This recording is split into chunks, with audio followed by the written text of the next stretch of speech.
जय श्री राम। मित्रों, अभी हाल ही में जगत गुरु श्री रामभद्राचार्य जी के द्वारा एक टिप्पणी की गई और ये टिप्पणी बौद्धिक स्तर पर की गई है, लेकिन लोगों ने इसे गलत लिया है और इसका गलत अर्थ निकाल रहे हैं। टिप्पणी क्या है?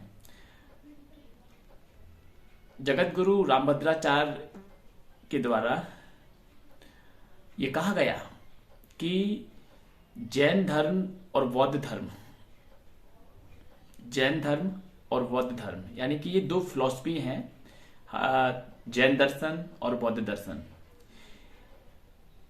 इनके द्वारा वेदांत पर आक्रमण किया गया है, बस इतना कहा गया है।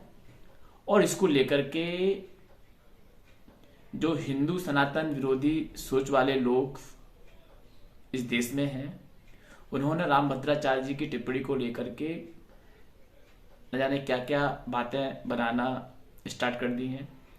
लेकिन वहीं जैन समाज के गुरुओं का भी इस पर रिएक्शन आना प्रारंभ हो गया है। जैन समाज के जो गुरु हैं, उनके द्वारा सोशल मीडिया पर वीडियो अपलोड करके लोगों को रामभद्राचार्य जी की टिप्पणी का जवाब दिया जा रहा है। आखिर ये मसला है क्या? रामभद्राचार्य जी की टिप्पणी का अर्थ क्या है? क्या कहा उन्होंने अपनी टिप्पणी के माध्यम से, जो कि जैन समाज के लोगों में इसको लेकर के इतनी जागरूकता बढ़ गई है? इसको समझने के लिए हमें थोड़ा सा टिप्पणी का विश्लेषण करना होगा कि जैन धर्म और बौद्ध धर्म ये दो आक्रामक हैं।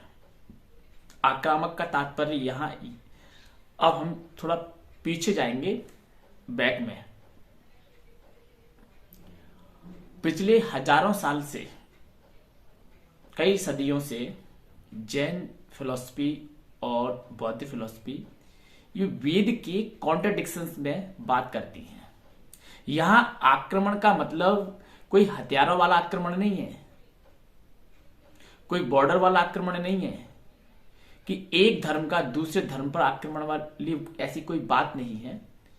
यहां पर विचारों की, ज्ञान के स्तर पर, दर्शन के स्तर पर, फिलॉसफी के स्तर पर आक्रमण की बात है।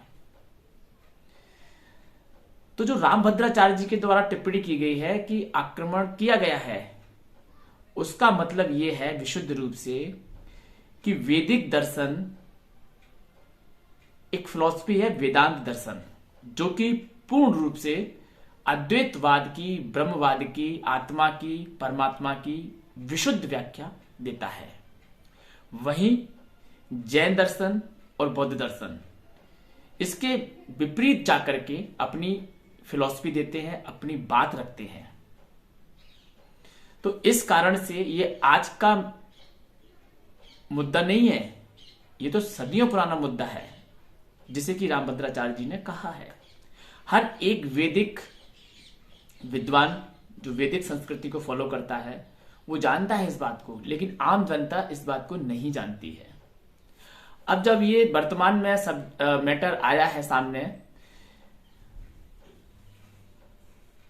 तो जो जैन समाज के गुरु हैं, इनके द्वारा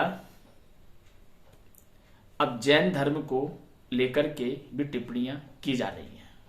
इनका मानना है कि, मुझे लगता है कि जैन, जितने भी जैन गुरु हैं, वो जो इस विषय पर रामभद्राचार्य जी की टिप्पणी पर अपनी टिप्पणी दे रहे हैं, शायद वो भी ठीक से इस विषय को ऑब्जर्व नहीं कर रहे हैं कि रामभद्राचार्य जी कहना क्या चाहते हैं।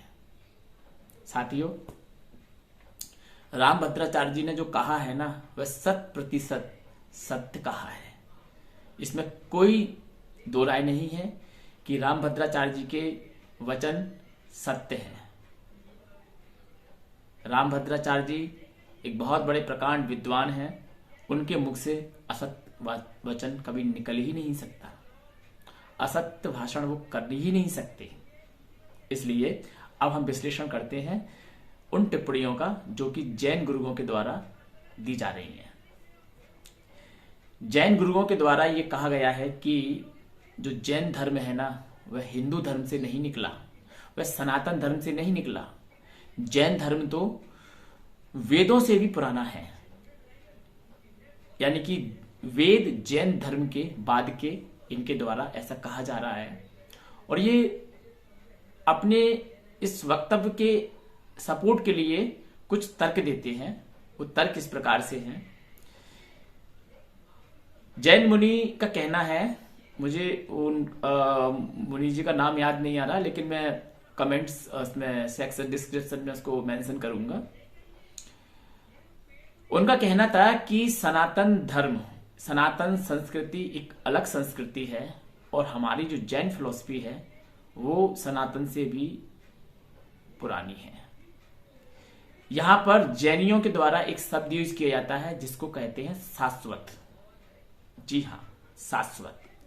शाश्वत का मतलब समझ लीजिए, जो सनातन और शाश्वत ये एक जैसे ही शब्द प्रतीत होते हैं। जैनियों का ये मानना है कि आत्मा ही परमात्मा होती है। ये गुरुओं का कहना है। मैं दर्शन पर नहीं आ रहा हूं विशुद्ध रूप से, दार्शनिक सिद्धांतों की तो बात हम अभी यहां नहीं कर रहे हैं। जो गुरुओं ने टिप्पणी दी है उस टिप्पणी पर ही हम अपनी बात रख रहे हैं। इन्होंने कहा कि जैन धर्म शाश्वत है। अब शाश्वतता का अर्थ निकालना होगा कि शाश्वतता का मतलब क्या होता है। शाश्वतता का मतलब होता है सदा से, जिसकी कोई मतलब जिसका कभी नाश नहीं होता, उसको कहते हैं शाश्वत। ठीक है। और यही बात वैदिक संस्कृति में सनातन के माध्यम से कही जाती है कि वैदिक धर्म सनातन है, इसकी कोई डेट नहीं है, ये कब से है, ये सृष्टि है तब से सनातन धर्म है। सृष्टि के पहले से भी सनातन धर्म अस्तित्व में रहता है। जी हां। तो शाश्वत, अब ये कहते हैं कि जैन धर्म शाश्वत है। मुझे आप ये बताइए कि इस संसार में ऐसी कौन सा तत्व है जो शाश्वत है। तो निसंदेह वैदिक सिद्धांतों से उत्तर निकल के आता है कि एक ईश्वर शाश्वत है, एक आत्मा शाश्वत है और तीसरी ये प्रकृति शाश्वत है, यानी कि इसका कभी नाश नहीं होता, जो नित्य है। ये नित्य तीन ही तत्व नित्य है, यानी कि ईश्वर, आत्मा और प्रकृति। इनके अलावा सभी कुछ अनित्य है। ठीक। तो अगर ये ईश्वर को नहीं मानते हैं तो फिर ये शाश्वत वर्ड यहां पर इसकी पूर्ण व्याख्या संभव नहीं है, क्योंकि शाश्वत तो ईश्वर ही है। वेदों में ब्रह्म को ही सब कुछ माना गया है। इस प्रकृति का उपादान कारण और निमित्त कारण वेद में ब्रह्म को ही माना गया है। जी हां। अब एक होड़ सी मच गई है कि शाश्वतता के आधार पर अपने धर्म के सिद्धांतों को पुरातन सिद्ध करके वैदिक फिलॉसफी को ओवरराइड किया जाए, यानी कि उसको ये बताया जाए, दिखाया जाए कि जो हम जिन सिद्धांतों की बात करते हैं वह सिद्धांत तो सबसे प्राचीन है। और ये बात सत्य भी है कि जो सबसे प्राचीन होता है उसकी ही मान्यता अधिक होती है। जी हाँ। तो मैं आपको यहां बता दूं कि ना तो जैन धर्म इतना प्राचीन हो सकता है, लेकिन सनातन नहीं हो सकता। ना जैन धर्म सनातन है, ना बौद्ध धर्म सनातन है। अगर सनातन है तो वह है वैदिक सनातन संस्कृति।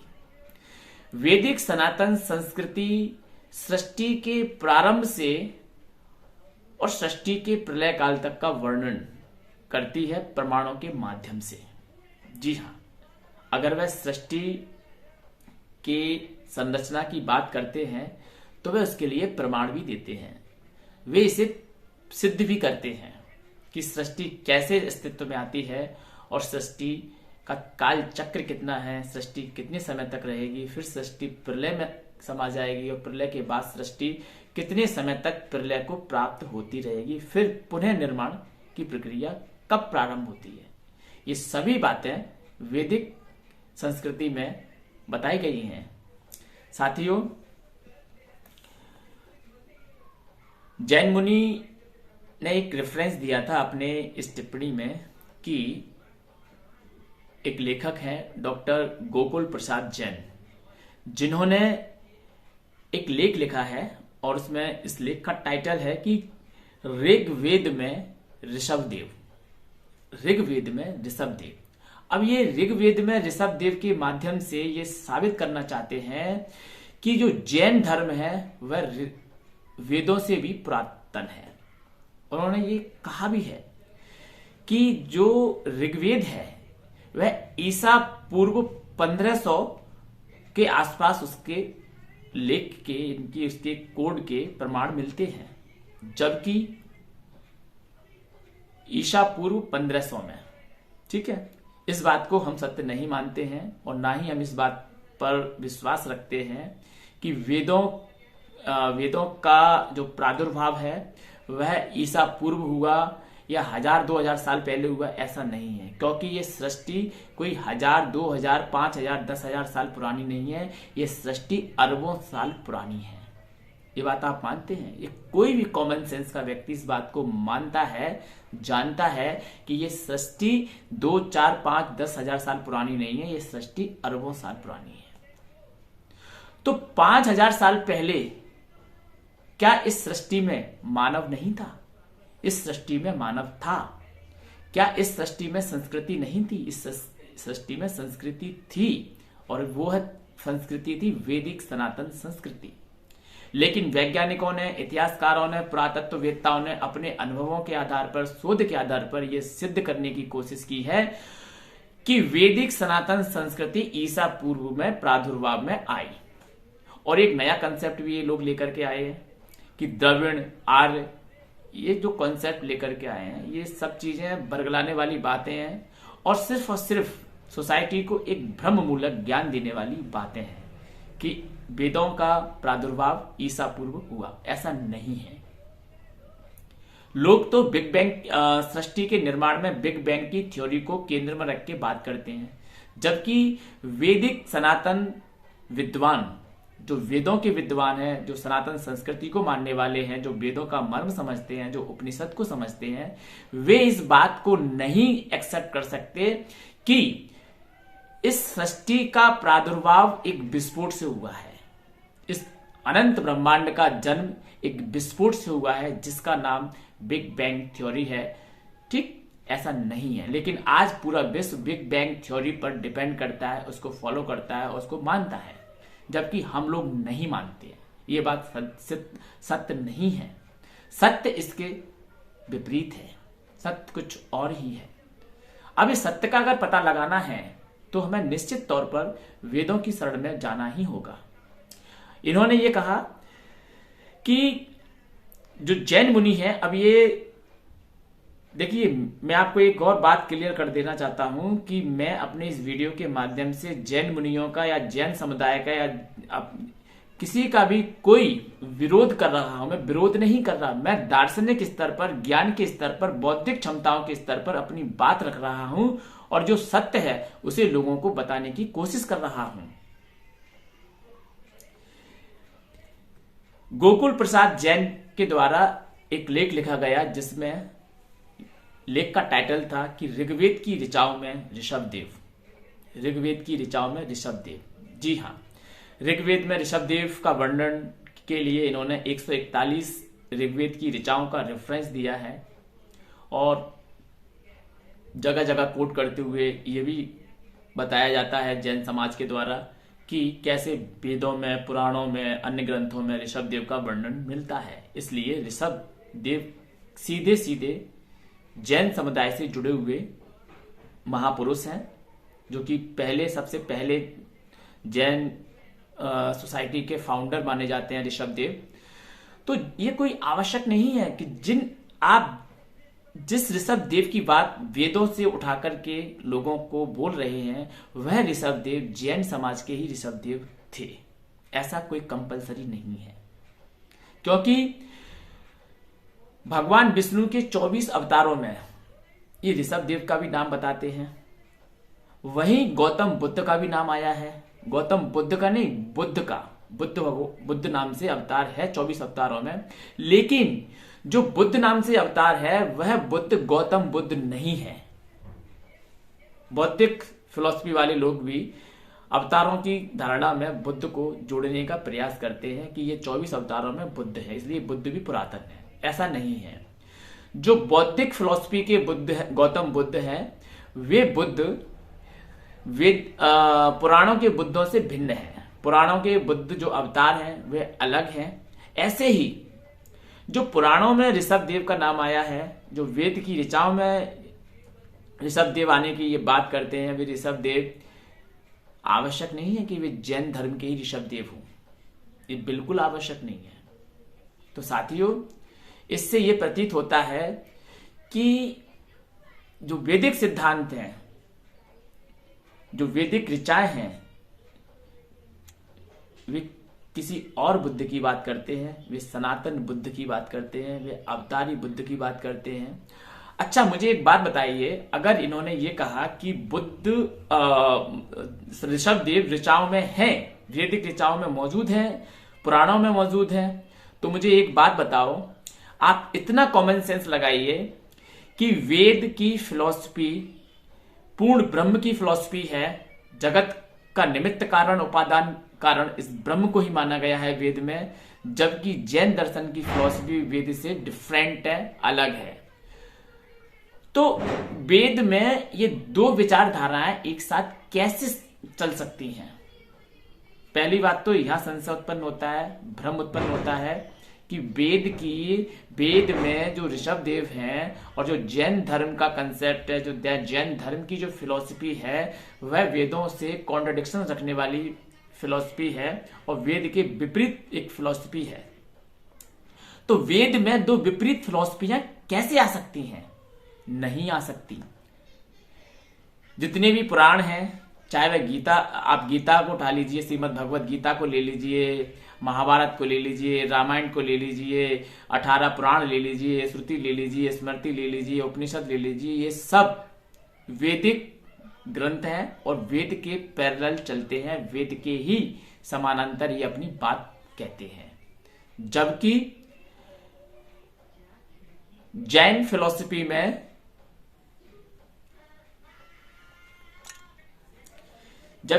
फिलॉसफी में ये बातें फिट नहीं होती हैं। इसलिए जो जैनियों के ऋषभ देव हैं और जो पुराणों के ऋषभ देव हैं और जो वेद के ऋषभ देव हैं, वो दोनों अलग कैरेक्टर हैं। यह कहने का तात्पर्य है दोनों अलग कैरेक्टर हैं। अब जैनी उसे जैन धर्म के फाउंडर के तौर पर नहीं देखें। क्यों? क्योंकि इससे फिर भ्रम की स्थिति उत्पन्न हो जाएगी। एक ही वेद खंडित हो जाएगा, वेद के सिद्धांत खंडित हो जाएंगे और हम वेद के सिद्धांतों को खंडित नहीं होने दे सकते। हम लोगों को, जनता को, सोसाइटी को वही बताएंगे जो सत्य है। एक और बात, जैन धर्म में ईश्वर को तो नहीं माना जाता, लेकिन ना ईश्वर को माना जाता ना आत्मा को, लेकिन ये एक चीज जरूर मानते हैं, एक अलौकिक तत्व की ये बात करते हैं। और ये अलौकिक तत्व कुछ कोई और नहीं, मुझे तो आत्मा ही लगता है।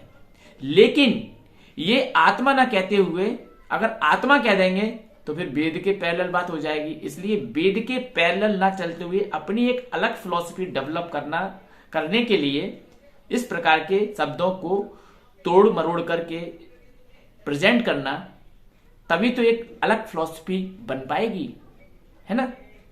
तो ये आत्मा को ना डायरेक्ट स्वीकार करते हुए यह अलौकिक तत्व को स्वीकार करते हैं। अलौकिक का मतलब होता है जो लौकिक नहीं है। जी हां, जो लौकिक नहीं है। लौकिक क्या होता है? पंच महाभूतों में जितना कुछ हमें निर्मित सब कुछ दिखाई देता है, ये सब कुछ लौकिक है, लोक व्यवहार में आता है। वही अलौकिक वे सभी तथ्य जो पंच महाभूतों से इतर हैं, पंच महाभूतों से नहीं है निर्मित, उनको हम बोलते हैं अलौकिक। जिनमें पदार्थ जितने, सामान्य भाषा में समझिए, जितने सब्जेक्ट पदार्थों से बने हुए हैं वे सभी लोक में आते हैं, और जो पदार्थों से भिन्न है, जहां ना अणु है ना परमाणु है, किसी प्रकार की कोई सूक्ष्मता ही नहीं है।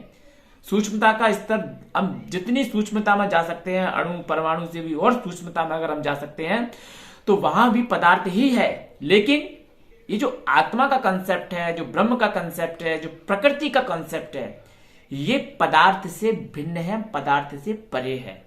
जो जो पदार्थ से परे हैं वे सभी अलौकिक हैं, और जो पदार्थ की सीमा में आते हैं वे सभी लौकिक हैं। ठीक, तो ये कहते हैं एक अलौकिक तत्व, अलौकिक तत्व उन्होंने स्वीकार किया, लेकिन उस अलौकिक तत्व का जो परम कारण है ब्रह्म, उस ब्रह्म को ये नकारते हैं, स्पष्ट तौर पर नकारते हैं। ईश्वर की कोई धारणा जैन दर्शन में नहीं है। तो साथियों, इतना बड़ा विरोधाभास होने के बावजूद जैन फिलॉसफी और वैदिक फिलॉसफी दोनों एक साथ कैसे हो सकती हैं? जब ये एक नहीं है तो फिर इनके महापुरुष जो ऋषभदेव की बात करते हैं ये वेदों में पुराणों में, तो वे ऋषभदेव कैसे वहां पर एग्जिस्ट कर सकते हैं? यानी कि ये जो ऋषभदेव पुराणों में आ रहे हैं, वर्णन में 24 अवतारों के अंतर्गत आ रहे हैं, ये ऋषभदेव वैदिक सनातन संस्कृति के वेदों के